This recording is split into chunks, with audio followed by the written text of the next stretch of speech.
Olá, pessoal. A gente vai iniciar a apresentação do nosso tema, que é livros didáticos versus projeto de ensino. A minha equipe é composta por mim, Clarice, Aline e Douglas. O que seria, assim, vamos começar falando sobre o ensino de ciências, né? O ensino de ciências, a gente sabe, principalmente o ensino no nosso país, né, no Brasil, existe grandes dificuldades, né? Principalmente o ensino de ciências. E a gente pode citar, tentar diferenciar os problemas desse ensino através de dois níveis, que é o nível proposto e o nível de fato, que a gente vai observar as duas realidades diferentes em relação ao ensino. O nível proposto ele é voltado mais para o ensino superior, ou seja, na formação dos professores, onde os professores vão aprender as propostas curriculares, os documentos técnicos pedagógicos, ou seja, tudo aquilo que é necessário para se dar, para se passar aquele conteúdo em sala de aula, ou seja, para ensinar. Vai aprender metodologias diferentes, didáticas, ou seja, toda aquela preparação do professor. Isso é basicamente o nível propósito, né? No caso, é o propósito de ensino, que são as propostas. Já o nível de fato são como realmente é o ensino, né? Como essas propostas, vai observar como essas propostas estão dentro da sala de aula, se elas realmente acontecem como a gente aprende no ensino superior, se essas metodologias, essas didáticas que a gente aprende em sala de aula, elas vão funcionar de fato no mundo real, podemos dizer assim, na prática, né? Durante a nossa ensino. Então, a gente vai observar basicamente isso no nível de fato. Porque a gente sabe, né, que por mais que a gente tenha toda uma formação voltada à licenciatura, ao ensino, a gente, quando vai chegar na sala de aula, é um pouco diferente do que aquilo que a gente aprende. Porque a gente chega lá todo preparado para dar uma aula, mas às vezes com aquela determinada turma não vai funcionar aquelas propostas que a gente aprendeu. Já com outra vai funcionar. Então, esse é o nível de fato. Vocês têm alguma coisa a acrescentar, pessoal? Só para, né, falar um pouco mais, baseado no que Clarice já tem falado para a gente, nesse tema que a gente ficou, que é livro didático e projeto de ensino, a gente vai ver um pouco, assim, de início, essas questões que ela está falando sobre o ensino de ciências, né, principalmente o ensino de ciências no ensino básico. Quando a gente fazia o nosso fundamental, a gente via lá, o professor às vezes nem falava tanto, vamos supor, da física, né? Às vezes não tinha uma boa preparação, e etc. Ou se ligava até mesmo mais assuntos voltados à biologia, a gente não via de fato o que era ciência. E é muito importante a gente falar disso, porque a gente faz aquela breve relação que a gente faz com, como sempre, né? Quem é o aluno da escola particular e quem é o aluno da escola pública, que tem acesso a esse conhecimento. Então, aí a gente percebe, a gente vai saber de onde é que veio essa ideia, né? Qual eram as ideias iniciais, como é que estavam surgindo, qual era a época que percebeu-se que a ciência era interessante. Então, tem toda essa junção do que Clarice está falando aí, toda essa forma de se apresentar a ciência, principalmente no ensino básico, né? Exatamente.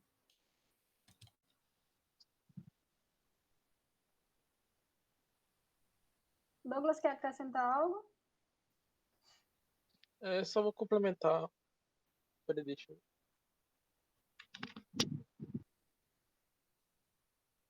Então, só queria colocar alguns pontos assim, que a gente vai ver, principalmente, alguns programas que o governo fez para fazer essa divulgação da ciência nas escolas, na sociedade, porque naquela época o Brasil, podemos dizer assim, a gente estava desenvolvendo sua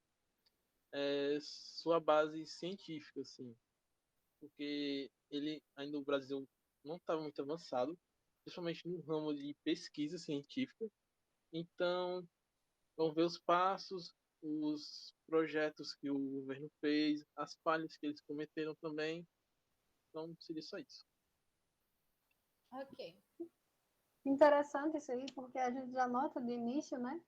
que, visto com o que a gente já estuda e o que aconteceu em 1950, que é onde a gente vai começar a nossa pequena historinha de início, a gente nota que teve algumas propostas que de início não são tão aceitáveis, né? Assim, para a gente que já estuda, que avalia alguns pontos, e a gente já percebe que não tem, até hoje não teve muito fundamento, né? Por exemplo, eu não sei na escola de vocês como é que funciona, mas de várias propostas para o ensino de ciência, principalmente a proposta para o ensino fundamental, ensino básico, vamos dizer assim, não teve muito andamento, né? Pode ser que tenha havido o quê? Tenha havido um pulo interessante, mas não andou muito não, né? Comparado a outros países que estão por aí, que tem vários investimentos que a gente vê, vários investimentos na área da ciência, a gente não andou muito em relação a isso. E aí, Realmente, pode falar, Clarice. realmente a gente é notável ver que o desenvolvimento do ensino é extraordinariamente lento, né? Porque se a gente for comparar o ensino de décadas atrás com o ensino de hoje, é praticamente igual. Tem lá umas pequenas mudanças, né? Mas é praticamente igual. Sempre, existe sim vários projetos, várias coisas que tentam mudar a realidade, mas sempre a mudança é muito lenta. Assim, é um processo muito lento. Pode Exato. continuar. Vamos começar a nossa pequena historinha agora, né? Vamos lá. Em 1950, foram desenvolvidos muitos movimentos de inovação educacional.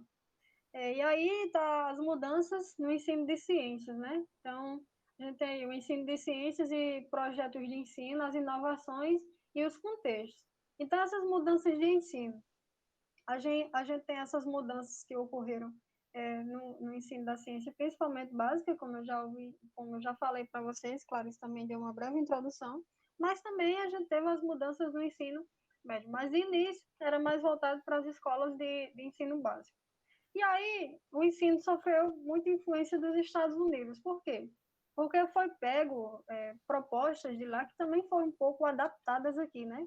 E aí ideias que sempre surgem de lá, na maioria das vezes, como a gente sempre escuta bem falar sobre isso. E aí, dentre essas propostas, existiu o quê? Dois pontos interessantes para a gente citar aí, né? Que eu vou falar aqui para o pessoal, os pontos que eram citados, né, os pressupostos lá dos Estados Unidos, eu vou falar e o pessoal pode até dar uma comentadinha sobre isso, que a gente escuta muito ver sobre isso. Então, na época, tinha um ponto que dizia assim: se a ciência for apresentada na forma como é conhecida pelos cientistas, ela será, ela será da mesma forma interessante para todos os estudantes? O que é que você acha, Clarice, sobre isso? Você acha que a ciência apresentada para um Não, aluno, a mesma ciência sabida por um cientista, ela vai ser interessante para um estudante? não, até porque, né, que o aluno ele não vai ter esse nível de compreensão, porque a gente não aprende a correr de uma vez, a gente aprende o quê? A primeiro dar passadas, andar para depois correr. Assim é no aprendizado, a gente tem que ir aos poucos. Talvez no futuro, né, quando ele tiver com conhecimento adaptado, né, que possa conseguir adquirir outros novos conhecimentos, ter uma compreensão. A gente não, é igual assim, eu posso relacionar as disciplinas que a gente paga durante a universidade. Que a gente tem umas disciplinas que são pré-requisitas. A gente não pode pagar, por exemplo, cálculo 3 sem pagar o cálculo 1 e o 2. A gente não vai ter uma compreensão. Então, tem que ser de forma, como assim, a escadinha, subindo aos poucos. Exato, de uma forma mais organizada, né? Mesmo que seja de uma forma organizada, eu não posso chegar no ensino básico, no ensino fundamental e explicar a relatividade para o meu aluno, não é? Eu não posso chegar lá com todo um contexto montado e chegar ao patamar e explicar uma coisa que ainda não é do nível do meu aluno, né? Seria muito complicado de se fazer e, na minha opinião, até impossível. E o outro ponto citado nesse projeto, né, de ensino, de inovação da ciência, qualquer conteúdo pode ser ensinado de uma forma intelectualmente honesta para qualquer aluno em qualquer estágio de desenvolvimento. É algo que Clarice já falou que também não é, a gente não concorda com isso, né? Porque é como um colega da gente falou, né, em uma das aulas, que a aula interessante era a aula que a gente chegava e falava do assunto de uma forma crua, né? A gente colocava o assunto despido, vamos dizer assim. Ensinava ele de uma vez, explicava como era realmente, é algo que não pode acontecer. Por exemplo, o que eu estou tentando dizer? A gente não pode chegar e dizer, por exemplo, que Albert Einstein formulou algo muito, extremamente difícil, algo que ele só formulou porque ele era um gênio, afinal de contas, porque ele tinha um certo nível de inteligência que os outros alunos não têm, provavelmente, né? A gente não conhece. Mas a gente tem que se segurar a isso, né? A gente tem que frear um pouco esses conhecimentos que a gente tem. Claro que eu estou dizendo em relação a esses 2 pontos citados, a gente cita os pontos para vocês conhecerem, mas em cima tem a certa crítica da gente, né? Então, é como eu digo, a gente não pode excluir isso daí. A gente tem que seguir uma forma, como Clarice disse, a gente tem que seguir uma certa organização e até mesmo uma certa escadinha quando for para falar desses assuntos, né? Não apresentar a ciência, vamos dizer assim, no caso da gente a física, apresentar a física de uma forma completa, de uma forma, como é que eu posso dizer? De uma forma honesta, como está dizendo, apresentar tudo de uma vez não vai beneficiar o meu aluno, como também não vai me beneficiar, porque os alunos não entendendo as coisas, isso vai ficar, com certeza, muito mais complicado para mim, né, que sou professora. Então, vence aí a necessidade da gente frear um pouco essa questão, não apresentar de uma vez, ter o nosso pensamento de que as pessoas, elas têm os seus graus, né, como diz lá, qualquer aluno em qualquer estágio de desenvolvimento. Não é bem assim, a gente tem que esperar o aluno ele amadurecer um pouco em relação a outras questões. Agora, só esses 2 pontos que foram colocados nos Estados Unidos, mas para vocês saberem. Vocês têm alguma colocação, pessoal?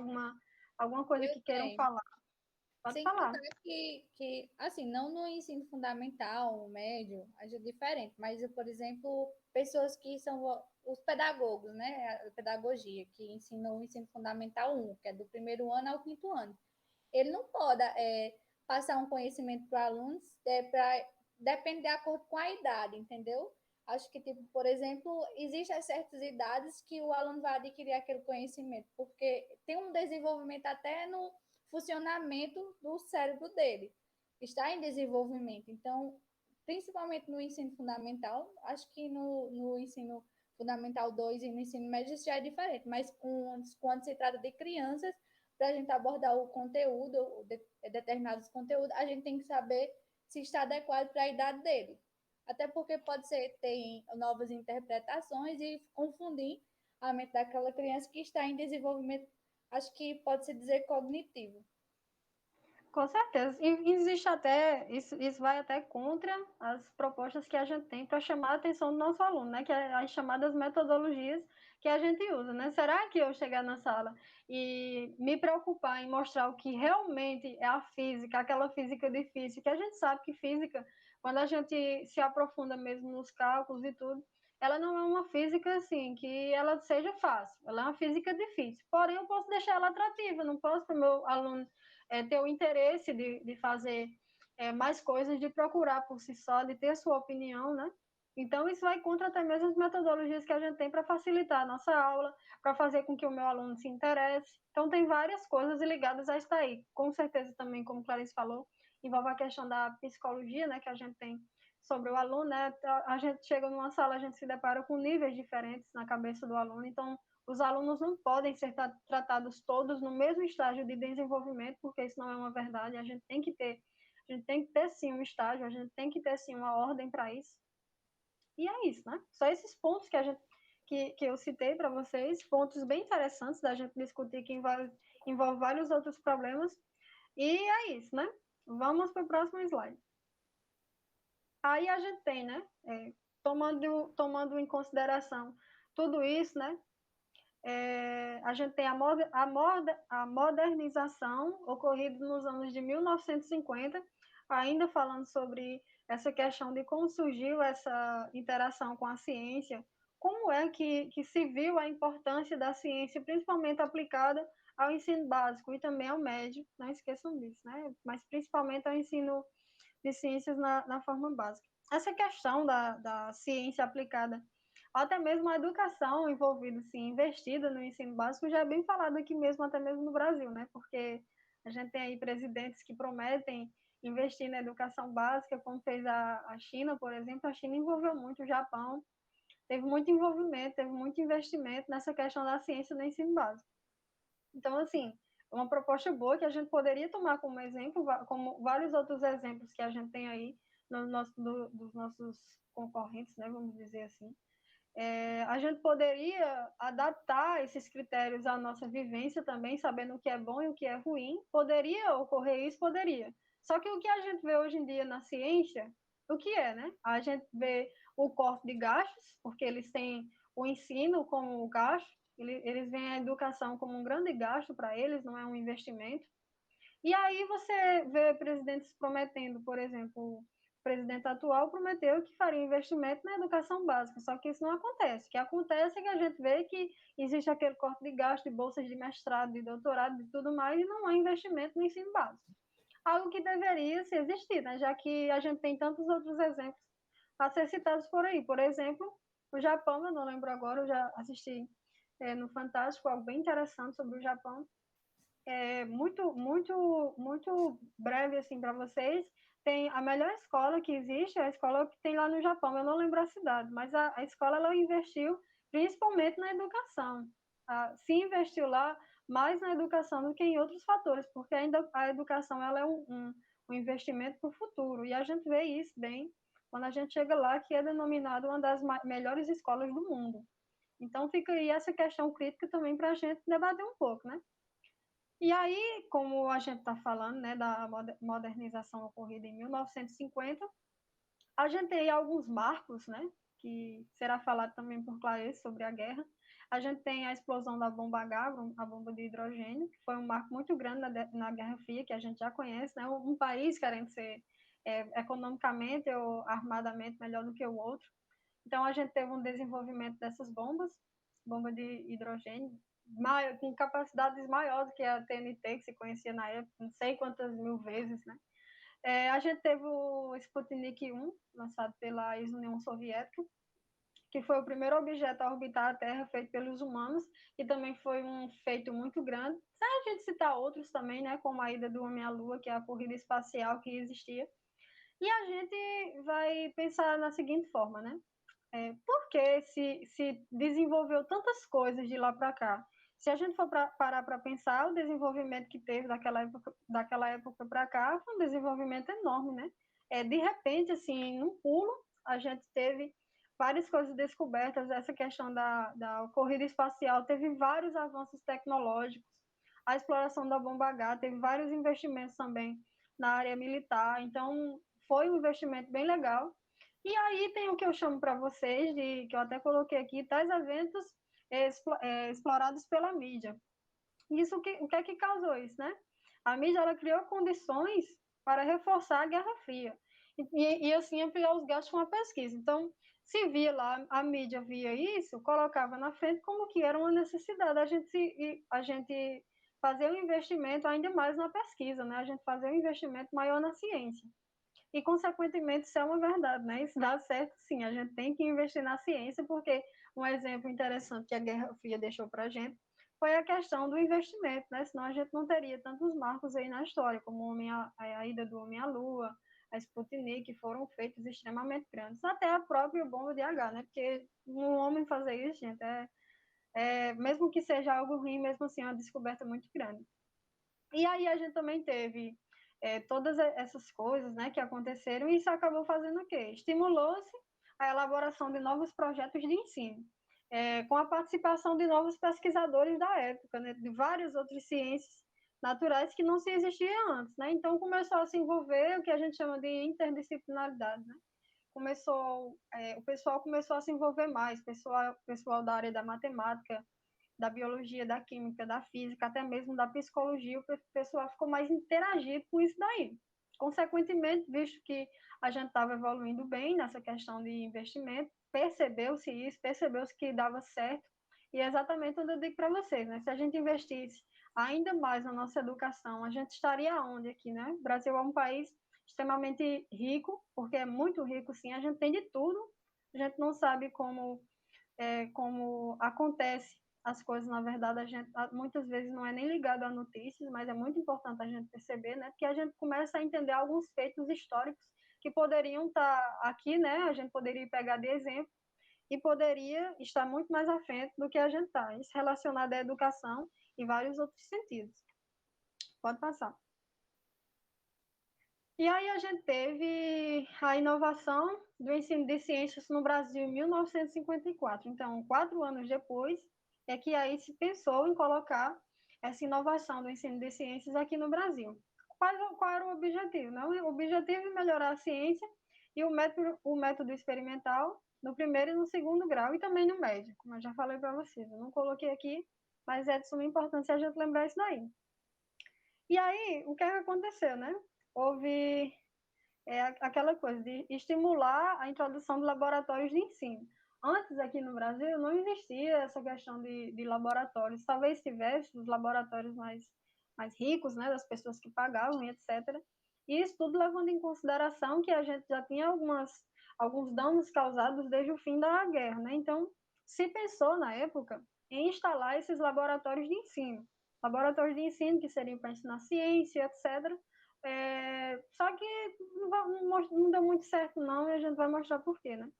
E aí, possuía propostas curriculares centralizadas e rígidas. Então, o currículo naquela época, ele era muito rígido, era muito cobrado.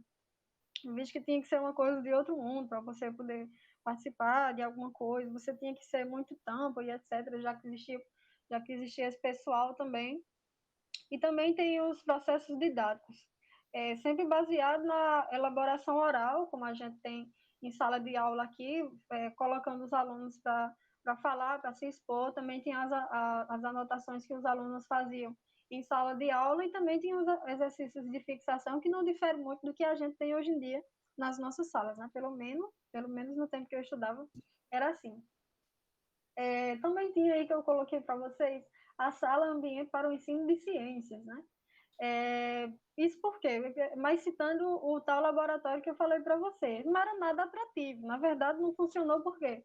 Porque não tinha a aparência de um laboratório, tinha mais a aparência, por exemplo, de uma farmácia, de um museu, era mais coisinhas colocadas assim, alguns medicamentos, algumas coisas. Então, não era aquele laboratório que a gente conhece, que a gente chega lá para utilizar as coisas, era aquele laboratório estilo museu, que era mais para a gente ver e para a gente conhecer algumas coisas.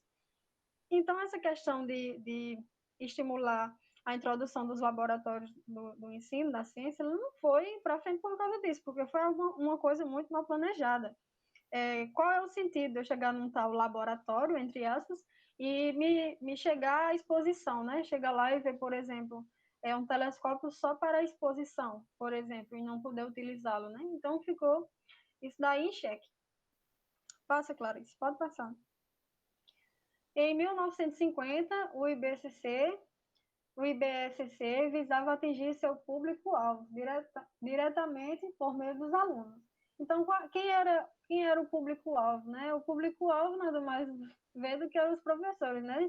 Se pensava em atingir os professores dessa forma, se pensava em transformar, de certa forma, o currículo do professor, né? E, através disso, usar metodologias diferentes, etc. Então, a gente teve o lançamento da revista Cultos, que era direcionada inteiramente ao professor. Essa revista ela era do professor. Nessa revista tinha assuntos para debater em sala de aula, assuntos para trabalhar com aluno. Então, aí o professor se envolvia nessa questão da revista e aplicava alguns conceitos dessa revista no horário da sala de aula, né? Isso para ver se o negócio ia mais para frente. E também foi distribuído kits para os alunos trabalhar em casa. Esses kits foram bem importantes porque, a partir disso, queria, através de pressão, impulsionar mais ainda, consequentemente, essa questão do aluno saber e do professor interagir com ele também. Esses kits, os alunos trabalhavam em casa, não foi explicado bem o que eram esses kits, mas aí foi uma questão que ajudou muito, mesmo que seja por pressão, né? Pode passar. E a gente tem aí, em 1960, as condições adequadas para a inovação do ensino de ciência. Então, a gente teve aí, nesse ano, a flexibilização dos currículos. Então, os currículos de rígidos, eles passaram a ser uns currículos um pouco mais light, né? Passou a ser uma coisa mais aceitável do que era antigamente. A gente teve também a ampliação do tempo destinado ao ensino de ciências no ensino fundamental e médio. Então, anteriormente, a gente não tinha tanto tempo quanto se existia hoje em dia para aplicar essas aulas, para falar de ciência, o tempo era bem denominado pequeno, e aí houve a ampliação desse tempo para ver se o negócio também andava mais, que é o que a gente já tem hoje em dia, apesar de que vê-se, né, também que o nosso tempo relacionado à ciência é um tempo muito pequeno, porque a ciência ela é muito importante para a nossa vida. Já pensou no tempo e também no interesse, nas coisas que a gente deveria já ter descoberto se muita gente tivesse entrosada com a ciência, né? Será que a gente já teria descoberto, por exemplo, o sentido da vida, por exemplo? Será que a gente já teria adquirido mais informações sobre o fundamento do universo, sobre a criação das coisas? Então, quando se há mais pessoas envolvidas, fica muito mais fácil para a gente. A gente não vê isso, né?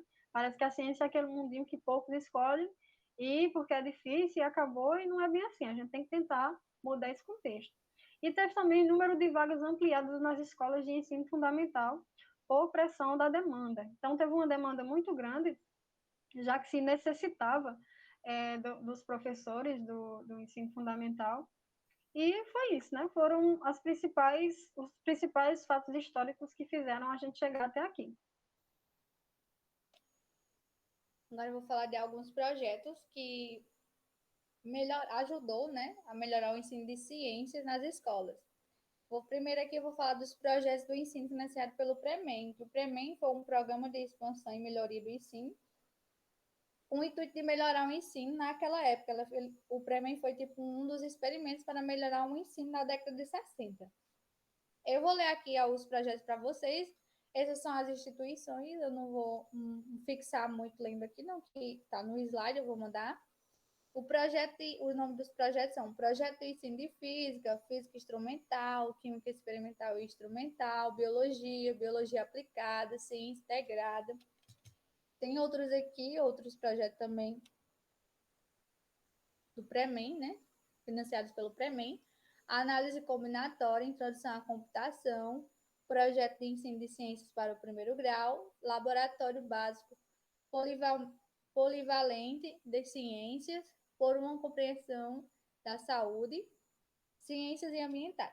Temos também os projetos de ensino produzidos pela FUNBEC, que era a Fundação Brasileira para o Desenvolvimento do Ensino de Ciências. Temos aqui esses projetos, tudo financiado pela FUNBEC, junto com outras instituições, mas a maioria foi pela FUNBEC, como vocês podem perceber.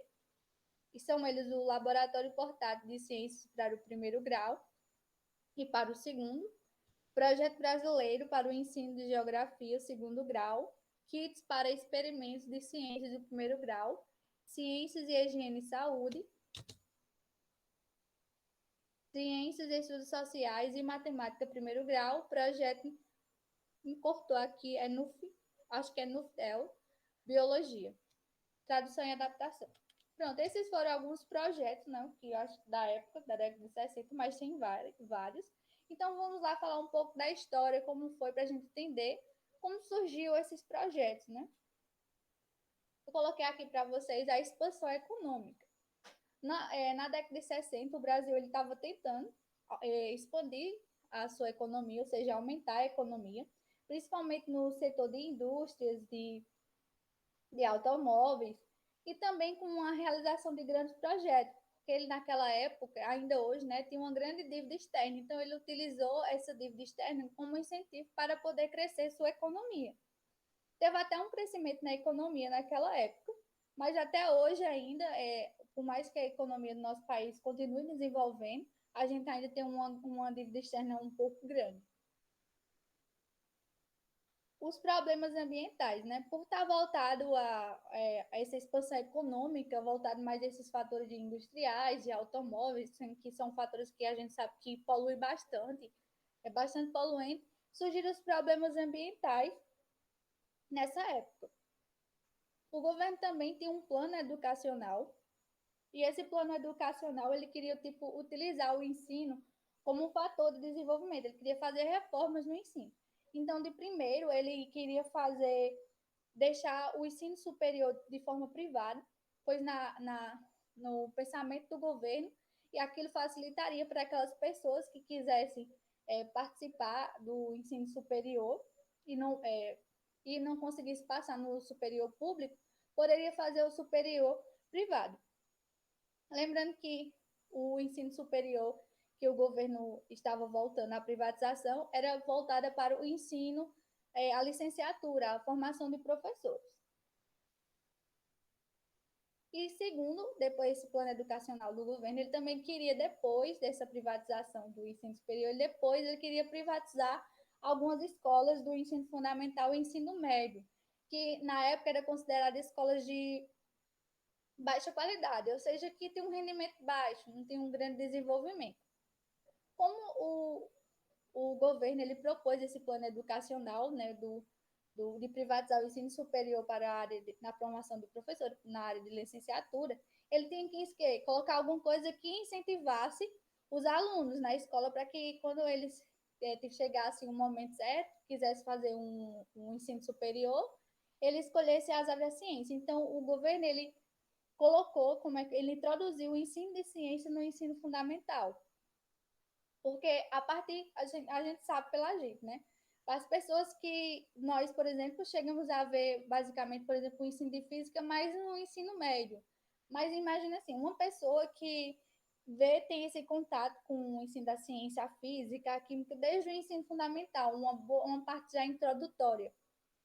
Então, ela tem uma grande probabilidade de, quando ela estiver no ensino médio e for querer cursar um ensino superior, ela querer o ensino das ciências, né? Então, era isso que o governo queria, que incentivar essas pessoas e que elas voltassem mais ao ensino superior privado, se elas não conseguissem passar no ensino superior público, né? Então, isso era uma escolha já mais certa. Então, ele fez esse projeto para incentivar os alunos voltarem mais à ciência. Igual naquela época da Segunda Guerra Mundial, onde as pessoas, no momento de guerra lá, né, o governo ele estava precisando de muitas pessoas voltadas à ciência por causa dos armamentos, né? Então tem que ter um grande conhecimento para poder fazer armadura, aquelas bombas que estavam utilizando na época. Então ele começou o quê? A fazer propagandas, a incentivar as pessoas a querer voltar para o ensino da ciência. E foi assim que está acontecendo na década de 60, porque o governo ele queria o quê? Que sua economia aumentasse. Então, ele estava investindo muito na educação. Então, ele estava tentando incentivar as pessoas, principalmente nas áreas da ciência, para poder sua economia aumentar.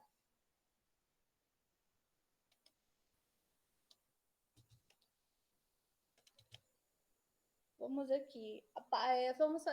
Coloquei aqui uma citação para vocês. Uma citação de Cunha, citado por Frank Alanza, o artigo que a gente leu. E ele fala assim: parte dos esforços é direcionado para o atendimento e profissionalização do nível médio, como forma de resposta educacional. Desculpa, pessoal. Educacional para o problema não educacional, de exceção social, através da escolaridade do nível superior, pretendida pelos concluintes do ensino médio. O que ele queria dizer? Tipo, a gente percebe aqui que está um ciclo entre o ensino superior e o ensino médio. Porque o governo, como eu falei, estava introduzindo o ensino de ciência no ensino fundamental, para que quando os alunos chegassem no ensino médio, queressem seguir o ensino superior voltado à licenciatura na área da ciência. E depois já ter um emprego em mente que era voltar a ensinar no ensino médio. Então, era como se fosse um ciclo, que os alunos estavam terminando o ensino médio, iriam fazer ensino superior na área da ciência e depois que terminasse o ensino superior, voltaria a licenciar aulas de ciência, voltar ao ensino de ciências, de física, química, biologia. E vamos falar a criação dos projetos a partir de 1972. Como vocês podem perceber, esses projetos foram criados como incentivo no ensino de ciências, no ensino fundamental, para poder, como esse ciclo que eu falei, para poder ter uma economia maior, porque o governo na época tinha privatizado o ensino superior, né? Principalmente para as áreas de licenciatura. Não que ele tivesse privatizado de uma forma geral, mas ele tinha privatizado alguma parte. Então, os projetos foram criados como incentivo para que os alunos voltassem à ciência e queressem participar do ensino superior e, de certa forma, ter um aumento econômico na educação ali. Então, esses projetos foi criado para esse incentivo, voltado para esse incentivo mesmo. E foram criados vários projetos, tudo que eu citei alguns ali para vocês, foram incentivados tanto pelo Premen como a FUVEST, se eu não me engano. Eu esqueci o nome. Deixa eu voltar até aqui para lembrar para vocês. Pela FUNBEC. Então, vou citar algumas características desses projetos, mas não todos eram voltados a essas características. Tem alguns diferentes que eu vou falar depois para vocês. Os projetos tinham características como nítidas características profissionalizantes, como que foram desenvolvidos pela Cinefor e pelo IBUP. Ou seja, alguns projetos tinham características de o quê? De formar, principalmente de formar professores, ou seja, de se tornar eles profissionais, ou seja, profissionalizantes, ou seja, tornar capazes de realizar determinados deveres. No caso, o do professor dar uma aula eficiente, conseguir passar o conteúdo de forma adequada e que o aluno consiga adquirir o conhecimento que seja bem benéfico tanto para o professor e para o aluno. Que prevê a probabilidade de integração curricular em áreas de educação científica, ou seja, voltar não somente ao conhecimento da ciência, mas também a parte científica, que envolve naquela parte prática, né? De ser pesquisador, de se tornar pesquisador, né? Tanto o professor como o aluno, o professor ter essa preparação e também preparar o aluno para que ele queira ser um pesquisador, seja um cientista, vamos dizer assim, como que foi produzido pelo CECIS, que retrata aspectos sociais e ambientais agravados pela política econômica praticada, como os que foram desenvolvidos pela CECISP e pelo Ministério da Saúde. Esse aqui é para mostrar esse projeto, mas mostrar para mostrar os problemas enfrentados pelo país, né? Os problemas sociais, ambientais, e que, como a política influencia isso de uma certa forma, né? Que, como eu falei já anteriormente, os problemas ambientais naquela época, por causa que o governo estava investindo uma grande parte de sua economia nas indústrias e em empresas automobilísticas, e isso estava o quê? Poluindo bastante o meio ambiente. Que visa a otimização de recursos e laboratórios escolares, que poderiam ser usados pelos professores qualquer que fosse o livro, como é o caso do projeto desenvolvido. Aqui fazer com que o laboratório escolar, ou seja, a parte prática, seja envolvida, ou seja, formar os professores que saibam utilizar os laboratórios para poder associar os conteúdos na teoria com a parte prática. Porque a gente sabe que a teoria e a prática, elas se completam, se tornam um conhecimento completo. Pois a gente nunca vai saber algo completo se você só souber na prática. E nunca vai saber um conhecimento completo se for na teoria. Então, os dois eles vão se completar. Tem até a parte de Hermival Saviano, que ele fala da pedagogia histórica crítica, que ele envolve o histórico, a criticidade e também a prática, uma outra parte lá que ele envolve. Então, esse projeto era mais voltado para que sejam introduzidos laboratórios escolares em sala de aula, para que os alunos tivessem um bom conhecimento e que os professores sejam uma forma fácil, né? Seja adequar os professores, profissionalizar eles, capacitá-los, no caso, que eles saibam utilizar esses laboratórios, como dizem que fosse utilizado por qualquer livro escolar, ou seja voltar a laboratórios simples, não nada complexo, mas apenas que conseguisse ajudar o aluno e ao professor, principalmente o aluno, né, a compreender o conteúdo ali que o professor estava passando para ele. Além desses projetos, né, que eu falei para vocês, existem outros projetos com características diferentes. Como eu falei para vocês, tinha esse projeto aí que retratava os problemas sociais e ambientais. Tinha outros também que falavam ainda exatamente dos problemas que existem no país, como a fome, os problemas de saúde, o problema na economia. E, ou seja, um projeto era voltado todo sobre os problemas que o país passava. Tinha também outros projetos que eu vou falar daqui a pouco para vocês. E uma coisa interessante que esses projetos, todos eles foram criados por especialistas em currículo, não teve nenhuma participação direta dos professores, os professores apenas utilizaram esses projetos em sala de aula, eles não tiveram uma participação na criação desses projetos. E outros projetos também que eu falei que, além desses aí, e que esses aí falavam dos problemas que o país enfrentava, tinha também os projetos que eram voltados ao guia do professor, que era chamado de guias do professor, que era, ou seja, que era uma forma de guiar o professor no ensino, né, para que ele soubesse, tivesse uma maneira prática de seguir aquele roteirozinho de ensino. Então, facilitava muito para o professor dar aula, aquele roteiro. Mas, às vezes, alguns professores não tinham uma formação adequada, por conta de alguns motivos, né, existentes naquela época.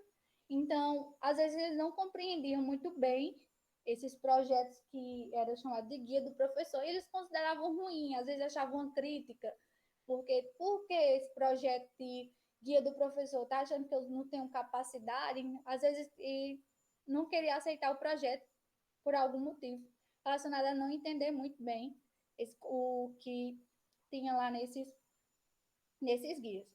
Também tem outros projetos que eram voltados, né? Como eu falei para vocês, esses projetos que eram voltados aos laboratórios escolares. Aí tem um projeto que é similar a esse, que ele era voltado ao baixo custo de experimentos, ou seja, que o projeto conseguisse fazer um experimento tipo de alto custo e um de baixo custo que tivesse o mesmo sentido, que pudesse passar para o aluno o mesmo conhecimento que um experimento caríssimo pode passar. Então, tem esse projeto voltado porque aí em lugares, em algumas cidades, né, em algumas escolas que são um pouco mais humildes, que não têm muitos materiais, não tem uma boa estrutura financeira, né? Então, ajudar os alunos daquela escola ali que possa ter o mesmo conhecimento de que é uma escola que, como a Aline falou lá no início, que às vezes a gente vê a diferença da escola particular para a escola pública. Então, a gente ter aquela mesma, tipo, a assimilação, tipo, na escola pública, um experimento lá de baixo custo, e na escola particular, um experimento de alto custo, mas sem ter o mesmo, como eu posso dizer, o mesmo sentido, ter a compreensão do mesmo jeito que o simples tem e o mais caro. Em relação ao projeto, é basicamente isso. Eu vou deixar Douglas falar agora, que ele vai falar um pouco da pesquisa acadêmica e relacionar mais o conteúdo. Vou desligar aqui meu microfone, do Douglas. Olá. Tá bom.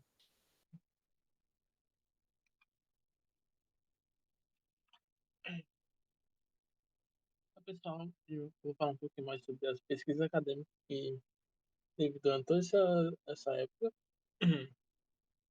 Os trabalhos acadêmicos eles estavam baseados principalmente nos livros didáticos, convencionais e também sobre os projetos de ensino que existiam na época. Então, a gente vai analisar alguns projetos e também a disputa que foi naquela época entre os livros e os projetos. Passei, Clarice.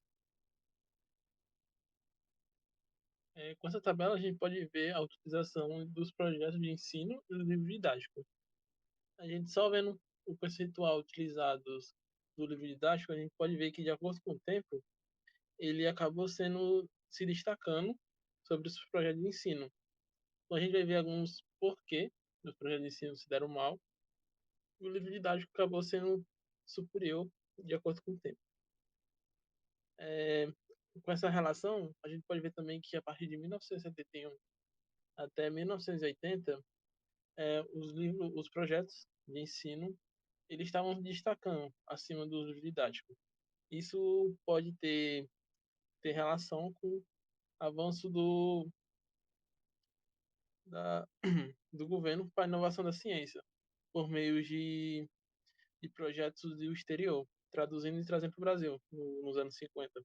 Então, isso pode levar ao fortalecimento do projeto de ensino nessa época. E já depois a partir de 1981, a gente pode ver a crescente constante do livro didático. Dessa forma, a gente pode ver que os livros didáticos eles estão buscando basicamente supondo como a ciência é praticada e demonstrando as teorias e as práticas existentes. Já o projeto de ensino, ela busca a inovação na educação. Então, ela busca métodos, é, metodologias específicas para que o professor consiga colocar na sala de aula para tentar melhorar a aula dele. Então, a gente pode voltar no conceito que Clarice Aline falou no começo sobre o nível de propósito e o nível de fato. Que o nível de propósito estaria relacionado com os projetos de ensino, que estaria mais voltado para a inovação educacional. E já o nível de fato estaria relacionado ao livro didático, que ele mostraria o ensino da ciência de maneira como é supostamente praticado. Já no ponto conjunto desses dois aspectos, podemos dizer assim, nessa pesquisa eles estão totalmente ao oposto, eles não podem se unir. Então, com isso, faz com que exista uma disputa entre a utilização dos dois. Então, tem professores que vão optar pelo livro didático e também, às vezes, vão optar pelo projeto de ensino. Isso vai de acordo com o próprio sistema, o próprio governo, utilização desses métodos. E a gente vai ver alguns projetos agora, projetos que foram aplicados nos anos 70, dos anos 70, que foram os principais que contribuiu para a geração do ensino de ciência naquela época. Passa aí, né? Onde que os três principais, os três primeiros, se referem aos projetos norte-americanos.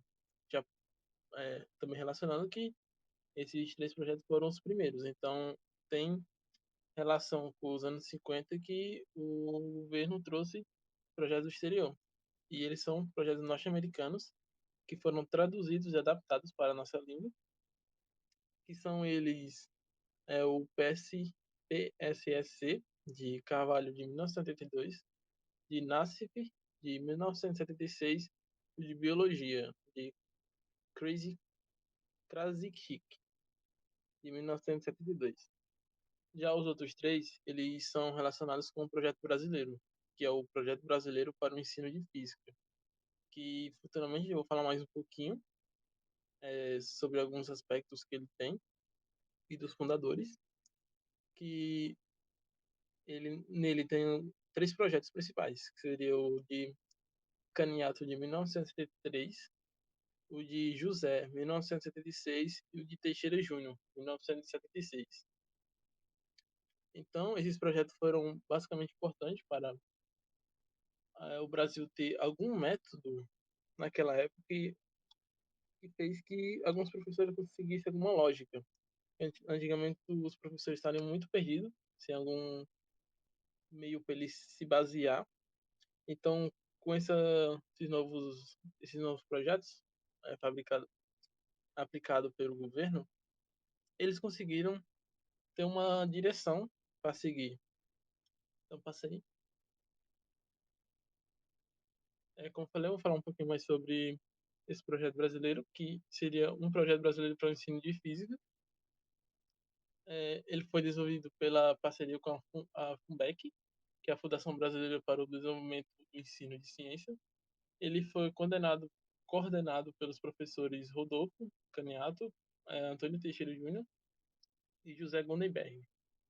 Nele traz alguns métodos que o professor pode aplicar na sala de aula, também dá guias para o professor seguir tanto na sua formação e na sua trajetória acadêmica, e também traz alguns conceitos e aspectos que eu achei muito importantes, que seria basicamente utilizar a história para tentar explicar a ciência. Então, ele relata que a utilização de contextos históricos pode ajudar o aluno a compreender melhor certos assuntos da ciência, tornando a aula muito mais dinâmica e que haja uma maior contribuição entre professor e aluno. E a gente pode entender que, já naquela época, eles conseguiam ver que a história poderia, de alguma forma, ajudar o professor em sala de aula, e propriamente também o aluno, a compreender melhor o ramo da ciência. Passei. Agora vamos falar um pouquinho mais sobre as falhas de projetos do ensino. Esse próprio esse projeto que eu falei acima, projeto para do projeto brasileiro para o ensino de física.